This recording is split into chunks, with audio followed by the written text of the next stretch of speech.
each moment of our life, as nicely ordered or as crowded with frustration as it might be, is a moment where God is present.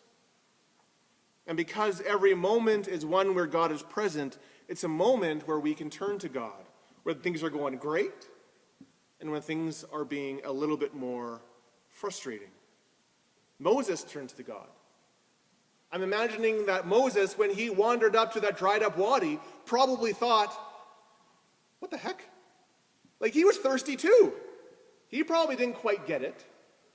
But he turns to God and says, Lord, what would you have me do here? What am I to do?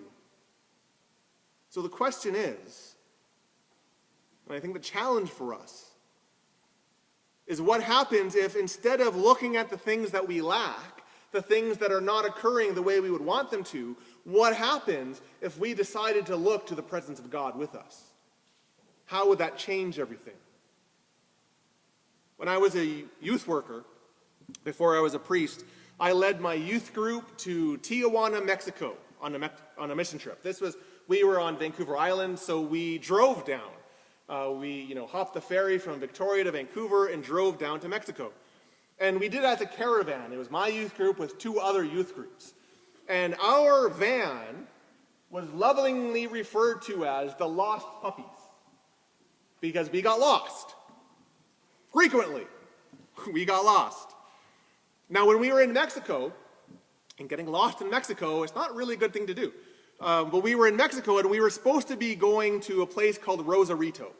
And we were going to have dinner. It was the place where we could maybe do a little bit of shopping and sightseeing and all that kind of stuff. And we were told that there are two ways to get to Rosarito.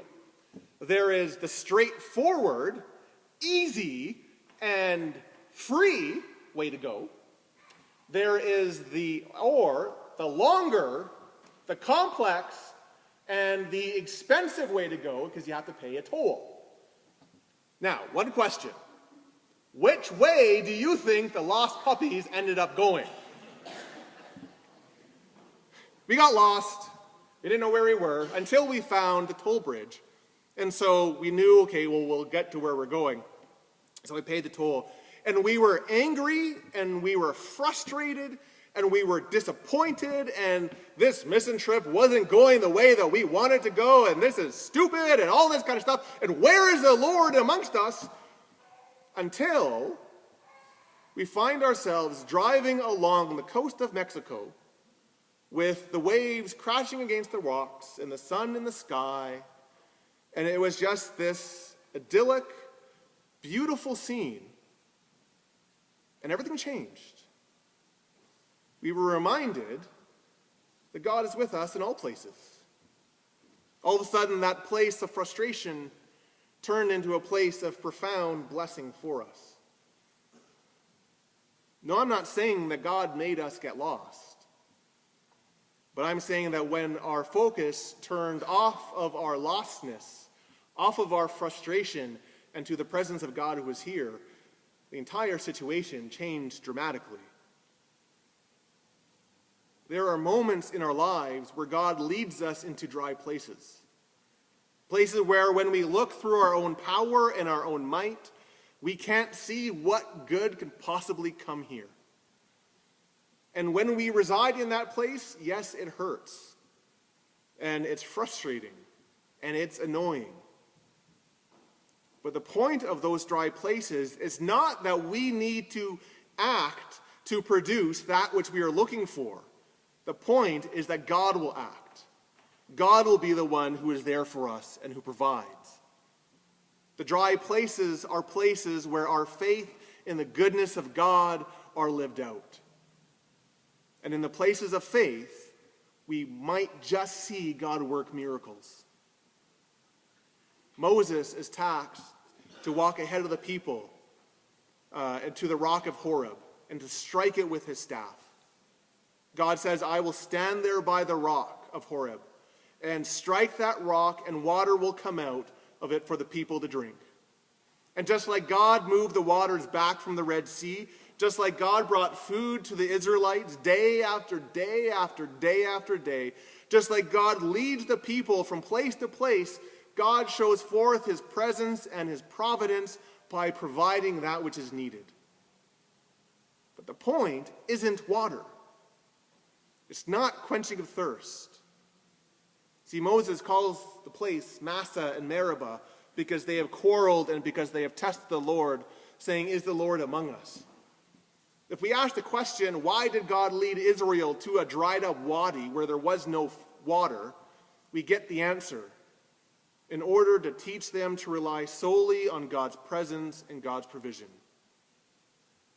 And of course, God does so. In an unexpected way, in a way that nobody could ever think about, walking into the dried up wadi and hitting a rock, and that's so that people could know that that water wasn't found by luck, it wasn't found by their own effort, it was found through the goodness of God, God caring for his people, God providing for them, God guiding them. This reading challenges us to ponder and reflect on how we acknowledge and how we look to the presence of God in our midst.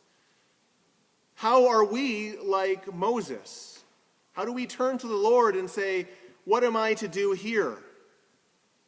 Or do we just, in our frustrations, act like the Israelites? What would happen if you asked the question, if you looked to God in the context of whatever is the most trying or frustrating part of your life right now? What if instead of just gritting your teeth and grumbling under your breath and charging through it, what if we stopped?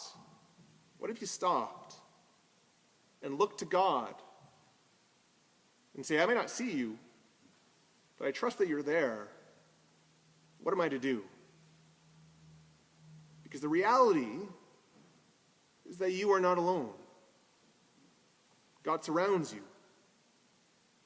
Not only that, God goes before us and is able to transform every dry place of our lives into a miraculous pool of his blessing and his power. If the question is the Lord among us, then this reading declares to us the answer, the miraculous and the stalwart answer that we can trust. Yes, he is.